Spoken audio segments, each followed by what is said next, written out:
Hello everyone and welcome back to my channel.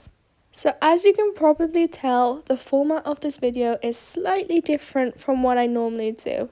However, I thought it'd be fun to plan out my June spreads on camera as well as talk about one of my current biggest downfalls, chapter titles.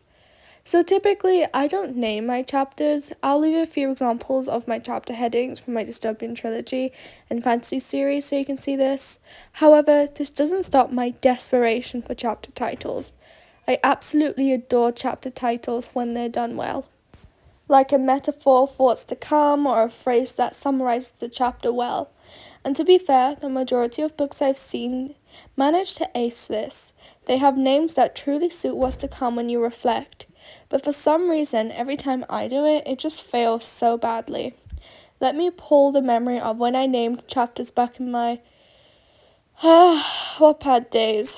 In those terrible times, all my books had chapter names as I thought that it's what would entice readers to keep on, reading the book.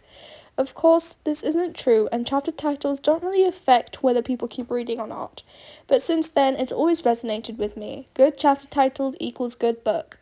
And it just sucks entirely that I can't name chapter titles, so I stick to the safe game, not naming them at all.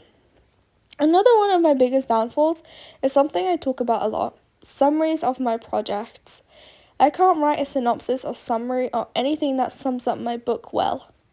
Simply because I either over-explain to the point I'm making a simple outline, or I tell nothing and the minute I spent talking was just a waste of time.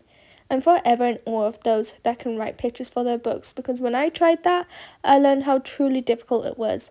If you can do this well, you truly are a legend. And see, summaries aren't just pointless pieces of writing or something you can do to procrastinate your actual project. It's important because it's what people read before the 60, 70, 80 plus K pieces of work you have ready for them. It's what forms an opinion on your work and allows people to understand your world before they truly get immersed in it. The saying, "don't judge a book by its cover," gets thrown around a lot, and in this case, it's judge a project by its summary. In publishing, a synopsis is also very important, so I sometimes worry that if I want to publish someday, which I'm not sure I even want to do yet, I won't be able to sell my book to a market because summarizing my plot into something coherent will always be like rocket science to me. And speaking of covers, props to anyone who can make good looking covers, because with my limited art skills, if you can even call it that, I can hardly draw a stickman figure, let alone a cover that's supposed to get people to buy the book. Back to that saying I mentioned, the whole point of the cover is to get people interested in your book, to get people to buy it. Bad book covers or bad quality book covers, and people are less likely to pick it up. The cover also says a lot about your book, like the genre, mood, maybe a theme. Wreck your cover and you might wreck your chances at building a reader base. And though publishing is something I'm not thinking about yet, making a cover and getting my book printed someday is. And honestly, I really need to improve my graphic design skill because I'll definitely need it and could even use it in other aspects of daily life. As well as that, having a cover for my book would make it seem so much more real and more than just my computer screen that I mindlessly stare at.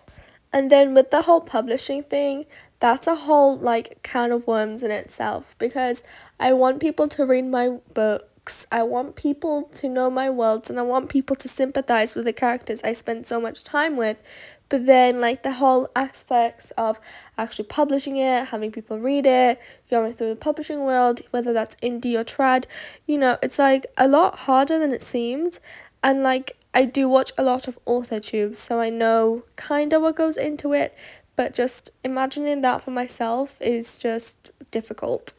I did make a whole video on why I'm scared to publish my books, and I'll link that if you want to watch it, but it's just I want my book printed out, I want to see my book in actual print, but whether I want other people to also read my book, I don't know, it's just a bit scary.